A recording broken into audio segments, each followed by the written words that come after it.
For I was in prison. For I was in prison, and you came to visit me. And you came to visit me.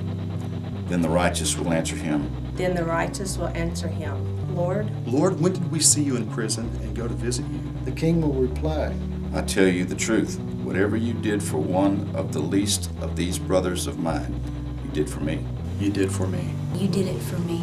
you did it for me. you did for me. You did for me. Recently, I was in the Dallas County Jail doing one-on-ones this summer, and that day I met Roberto for the first time. I soon found out that Roberto had several health concerns. He had a bad liver, he was diabetic, and he also, a couple of days ago, found out he was HIV positive. As we arrived at the jail, Jennifer, an inmate, met us. She was beaming with excitement. Russ and I, my husband, had been visiting the Dawson unit of the Dallas jail, their Faith Pod unit, now for quite a while. And Jennifer was one of the inmates there. We had tried to encourage them in their relationship with Jesus and also to serve one another. So that day, he was very distraught, he was very emotional. So we got to talking about things, and eventually, of course, spiritual things came up. And I asked Roberto if he died that tonight, if he knew for sure where he would go. And he said at that time, I think I'd go to hell. And I asked him if that's where he wanted to go. And of course he said no. So that day I had a chance to share the gospel with Roberto, and it was my joy that day to see Roberto repent and give his life to Jesus. And I've met with Roberto many times since then. He now has a strong assurance that he's going to be in heaven someday with the Lord, and he's also committed now to getting to know Jesus more and more on a personal basis.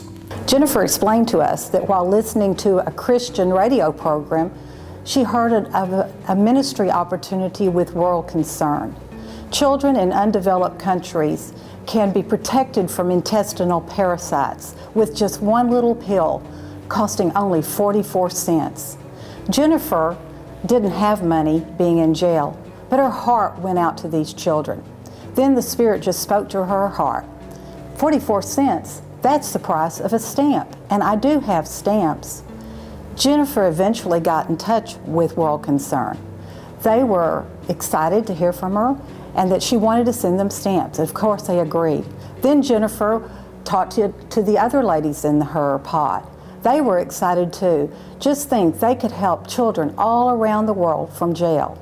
I am totally motivated to go and speak to the ladies at Dallas County Jail. I love going and talking to them and hearing their problems and ministering them in any way that I can. I really love praying for them, and I usually write down their prayer requests, and then later I can pray over those. And there's one young lady that really touched my heart. She would come to me every time, and she'd ask me to pray for her, and she would say, Miss Barbara, would you pray this? I want for God I want to honor His promises, and I also want to do His will. And I would pray. And then as time went on, every time we would go, she would get stronger and stronger, and our team would notice how much that she was really growing in the Lord. And so now she's gone, she's left the jail, but I have faith in her, and that she has now gone out and she has Jesus Christ in her heart, and He will keep her strong. If you are interested in jail ministry, or you feel the Lord tugging on your heart, say yes to Him and do His will, because I am so happy that I did. And my greatest joy of serving in jail ministry is that I love to see these women take faith in Jesus Christ and come to Him